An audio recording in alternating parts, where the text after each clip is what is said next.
বার্তা এক নজর। গঙ্গা মিশনের উদ্যোগে মিনমঙ্গল উৎসবের আয়োজনে ত্রিবেণীর একটি আশ্রমে আয়োজন করা হয়েছিল। ত্রিবেণী বিটিপিএস ওকারতলা শ্রী রামানুজ সীতারাম মঠে বেলা হতেই আশ্রমে বিনামূল্যে স্বাস্থ্য পরীক্ষা শিবিরের আয়োজন করা হয়েছিল। বিকালে গঙ্গা স্বচ্ছ রাখার নৌকো প্রদান তথা সহ বিভিন্ন পাখির বাসা বিতরণ এবং বিভিন্ন বিদ্যালয়ের ছাত্রছাত্রীদের জন্য পরিশ্রুত পানীয় জলের মেশিন তুলে দেওয়া হয়। এদিন এই অনুষ্ঠানে উপস্থিত ছিলেন মিশনের কর্ণধার প্রহ্লাদ রায় গোয়েঙ্কা, ছিলেন রাজ্য SC/ST ওবিসি সেলের চেয়ারম্যান অসীম মাঝি, বাঁশবেড়িয়া পৌরসভার পৌর প্রধান আদিত্য নিয়োগী, উপপৌর প্রধান শিল্পী চ্যাটার্জি, পৌর সদস্য অমিত ঘোষ, সুজুরা স্বেচ্ছাসেবী সংগঠন আরোগ্যের কর্ণধার ইন্দ্রজিৎ দত্ত, মগরা 1 নম্বর গ্রাম পঞ্চায়েতের উপপ্রধান রঘুনাথ ভৌমিক, এছাড়াও আশ্রমের মহারাজ সহ বিশিষ্ট জনেরা। এবং আশ্রমের পক্ষ থেকে অতিথিদের বরণ করে নেওয়ার পর গঙ্গা স্বচ্ছ রাখার জন্য নৌকো প্রদান করা হয়। পরে আশ্রমে একটি চারা গাছ বসিয়ে অনুষ্ঠানের শুভ উদ্বোধন করলেন কর্ণধার প্রহ্লাদ রায় গোয়েঙ্কা। সবশেষে বিভিন্ন বিদ্যালয়ের ছাত্রছাত্রীদের হাতে পরিশ্রুত পানীয় জলের মেশিন এবং মানুষের হাতে পাখির বাসা তুলে দেওয়া হয়। অন্যান্য নদীর জন্য কাজ করে চলেছে, বাধা পাচ্ছেন স্যার? বাধা বলতে সেরকম তো নেই, বাধা মানে আমরাই বাধা দিচ্ছি সরকারকে।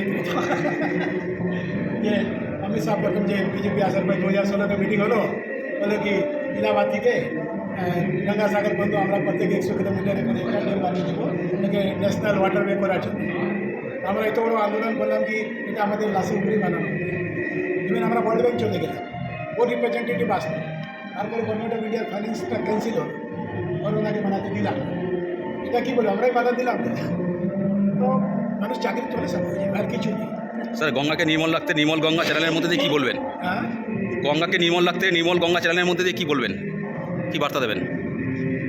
শুনুন, নির্মল মানে মল রহিত বলতে চাও না তুমি, এখানে মল নেই।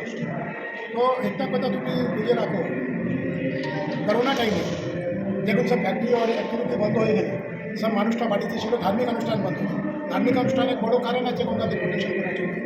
আমি ধর্মস্থলে দাঁড়িয়ে বলছি, আমরাও বাঙ্গাভূমিতে আছে যেখানে আমাদের বিবেকানন্দ বলছি জীবের সেবাই শিবের সেবা, সেবাকে ঠাকুরের পুজো থেকে বেশি মাধ্যমে দিয়েছে। এখানে যেহেতু মোট আছে সেবাই মধ্যে সেবার ভাব আছে। তো গঙ্গা নিজেকে 60% রিকভার করে, তার মানে human activity and pollution control করে সারা ইন্ডাস্ট্রিকে। তার জন্যই গঙ্গার এই অবস্থা আছে। কিন্তু সব তো মানুষ বাড়িতে ছিল, মানুষের যে নিজের নোংরা আছে ও তো গঙ্গাতে যাচ্ছে, ওটা তো বাধা পেল না। এখানে যেহেতু ড্রেনেজ আছে ও তো গঙ্গাতে আসছে। তারপরে অনেক জিনিস আছে যে আমি বললাম বিদ্যুৎটাকে আমাদের যে জল যায় মাঝে মাঝে তালাব করে সলিড ওয়েস্টকে ইকট্ঠা করে সেকেন্ড থার্ডে করে তারপরে খেতে ছেড়ে দেবো, গঙ্গাতে ছেড়ে দেবো। একটু কথা খুব ভালো লাগে कि এটা আমার ড্রাইভার ছিল বাংলাদেশে, পুরো 50 সাল আগে বাংলাদেশের পপুলেশন ছিল 800 থেকে 900 লোক। আমরা এখানেই থাকতাম, এখানেই মলমূত্রে ত্যাগ করতাম, সব কিছু করতাম। কিন্তু ও টাইম তোমার গঙ্গা দূষণ হতো না।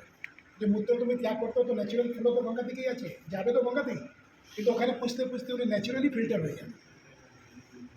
তো সেই টাইমে আমরা আমাদের যে পূর্বপুরুষ করতো তাতে গঙ্গাতে ক্ষতি হতো না। এখন আমাদের এরকম পপুলেশন হয়ে গেলো, ইস্যু হয়ে গেলো, বড়ো বড়ো ড্রেন করে আমরা কোটি কোটি লিটার সিরেজ ওয়াটার গঙ্গাতে ফেলবো। বড়ো না হলে আমি চাই আগে দাম অ্যালাউ করবে। আমার মনে হয় STP প্ল্যান চালু হয়ে গেছে, চালু হয়ে গেল, ওটা ঠিক চলছে। এটা আমি কী করলে বানিয়ে দিল সেন্ট্রাল গভর্নমেন্ট, বোঝা কি কাকে দিয়ে দিল? মিউনিসিপ্যালিটি। আরে গভর্নমেন্ট ইলেকট্রিসিটি তো দাও। আবার এরা মিউনিসিপ্যালিটিতে কী করবে? আগে মানুষকে রেল করবে, খাবার জল দিবে, STP চলবে। আমাকে দেখতে হবে ওখানে না, সব কিছু দেখেই করবে, না তো সাকসেস হবে। স্যার, লাস্ট প্রশ্ন, গঙ্গাকে বাঁচাতে কি স্যার কেন্দ্র রাজ্যের ভূমিকা কি সত্তর?